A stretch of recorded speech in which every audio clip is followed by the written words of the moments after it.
こんにちは。スポーツライターの木崎真也です。今日は編集部のリクエストで、なぜ日本人選手はドイツ、オランダ、ベルギーでたくさんプレーしているのかということについて話したいと思います。で、まずは、ドイツ、ベルギー、オランダでどれぐらいの日本人選手がプレーしているかを簡単に触れておきたいと思いますが、ドイツ、ブンデスリーガでは14人、ベルギーのジュピラプロリーグでは19人、オランダのエールディビジでは9人というふうに非常に多くプレーしています。で、例えば、ブンデスリーガではバイエルンで伊藤洋樹選手がいますし、ベルギーリーグ、ジュピラプロリーグでは後藤圭介選手がシンドトロイデンでプレーしています。で、後藤選手は今、ベルギーリーグで得点ランキングトップに立っています。で、STVV、シンドトロイデンもベルギーリーグで2位につけて優勝を狙える位置につけているんですけども、で、オランダリーグでは上田選手が得点ランキングトップに立っています。そしてフェイノールトは今2位につけており、日本人選手が各リーグで非常に活躍していることがこれでもわかると思います。普通だったらブラジル人のストライカーがベルギーとかオランダリーグで得点ランキングトップに立っている状況が多いと思うんですけども、今や日本人選手がベルギーリーグとオランダリーグの得点ランキングトップに立っております。で、こういう状況がなぜ生まれているかってことについて話したいと思うんですけど、3つ理由を今日は話します。で、1つ目の理由は、非 EU 外国人選手、外国籍選手の制限がほぼないということですね。ここで言う外国籍選手というのは、EU に属さない国の選手ということですけども、まずドイツ。ドイツは、非 EU 外国籍選手の制限がほぼありません。制限としてあるのは、各チーム、ホームグローンの選手が何人いなきゃいけないということで、ドイツ人選手に対する制限はあるんですけども、外国籍選手に関する制限はないので、日本人選手が非常にプレーしやすくなっています。で、ベルギーリーグ。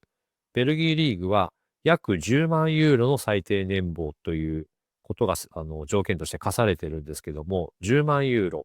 これは日本円で言うと約1500万円、1600万、1700万ぐらいですかね。1700万ぐらいで、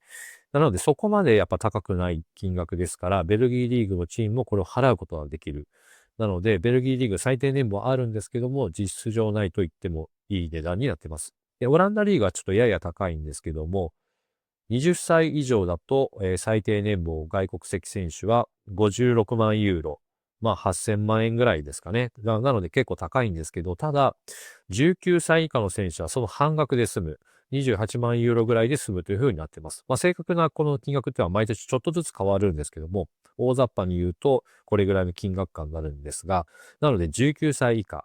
大学2年生ぐらいですね。ぐらいの年齢であれば、非常にお得な値段で年俸で雇えるということで、オランダでも多くなっています。なので、外国籍選手の制限がほぼないというのが、この3つのリーグに対する日本人選手のアドバンテージになっているんですけども、じゃあ他のリーグはどうかというと、セリエ A は1シーズン2名まで新規登録、非 EU 選手をできる。1シーズン2名まで登録ということで、結構これ狭き門ですよね。で、スペインのラリーガは、1チーム最大3名まで新規登録、最大3名まで外国籍選手、非 EU の外国籍選手が認められています。で、これはブラジル人とか、アルゼンチン人とか、南米の選手とも争わなきゃいけないので、ラリーガのこの3人という枠に入るのは決して簡単ではありません。ちなみにリーグワンは最大4名なんですけども、ただアフリカ系の選手がコトヌー条約によって外国籍選手を見なされないので、多少緩いんですけども、制限があることには変わりません。なので、一つ目の理由としては、ドイツ、ベルギー、オランダは、非 EU 外国籍選手の制限がほぼないということが、日本人選手が多い理由になっています。で、理由二つ目は、日本人選手のテクニックとアジリティが武器になりやすい。これはどういうことかと言いますと、例えばラリーガ、スペインに行くと、日本人選手の特徴とスペイン人選手の特徴がやや似てるんですね。日本人選手の技術だったり、すばしっこさ、アジリティっていうものが、そういうものの平均値がスペインでも高いので、なかなか差別化しづらいと。それに対してドイツ、オランダ、ベルギーですと、テクニックとかすばしっこさ、アジリティが、大きな選手に対して武器になるので、特徴を出しやすい。そういう理由でドイツ、オランダ、ベルギーっていうリーグに対して日本人選手が活躍しやすくなっています。で、理由3つ目。これはコネクションですね。長年この、ドイツ、オランダ、ベルギー、日本人選手がたくさん行くことによって、クラブと代理人にパイプができています。で、古くはドイツといえばトーマス・クロート代理人が非常に有名で、日本からドイツに行く移籍はほとんどトーマス・クロート代理人が担当していたんですけども、香川真司選手、長谷部誠選手など、内田篤人選手もそうでしたね。非常に窓口として機能していたんですが、今や結構多くの代理人がドイツのクラブと直接やり取りできるようになっていまして、さらにベルギーのクラブともパイプが増えており、で、オランダで言いますと、現在 NEC ナイメヘンのテクニカルダイレクター、カルロス・アルバースさんは、これまでフロー人間や RZ、アルクマールで、スカウトや強化の担当者をやっていたんですけども、今まで日本人選手をかなり発掘してきたエキスパートでして、堂安律、菅原選手、小川幸輝選手、佐野光大選手、塩貝選手らをオランダリーグに連れてきました。で、堂安選手はフロー人間時代ですね。で、菅原選手は RZ 時代ですけども、で、こうやってもう、非常に日本人の若手を早い段階でオランダに連れてくるということをやってる方で、先ほど言ったように、19歳以下だと外国籍選手の最低年俸が半額で済むので、19歳の時に、堂安選手や菅原選手、塩貝選手を連れてきて、安く、連れてきました。で、19歳で契約しちゃうと、その選手が20歳、21歳になっても、最初の契約の段階の年俸が適用されるので、年齢を重ねても、その瞬間に給料を増やさなきゃいけないということはないですから、こういう早めの発掘っていうのが非常に大事なんですけども、こういうカルロスさんみたいな方が、それをやり遂げて、コネクションが、増して、さらに発掘能力も増して、オランダへの移籍が増えています。以上3つざっと、理由を言ってきましたけども、外国人選手の制限がない、ほぼない。で、テクニックとかアジリティが出しやすい。で、コネクションがある。じゃあ今後こういう条件がある中で、他のリーグはどうかってことも話したいんですけども、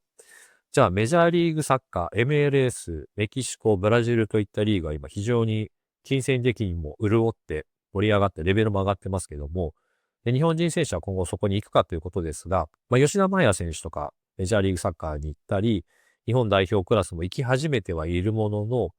やはり日本人選手の目標っていうのはチャンピオンズリーグを目標にしている選手が非常に多いんですね。ウェハチャンピオンズリーグ。なのでウェハチャンピオンズリーグにプレーするということを考えると、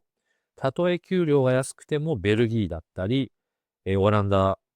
の、オランダの給料安くないですね。ベルギーだったりに行って、そこからステップアップすることによってチャンピオンズリーグを狙うということが増えています。なので今後、日本代表を目指すような若手がメジャーリーグサッカー、メキシコ、ブラジルに行くっていうのはかなりレアケースで、まだまだメインストリームはドイツ、ベルギー、オランダになっていくと思います。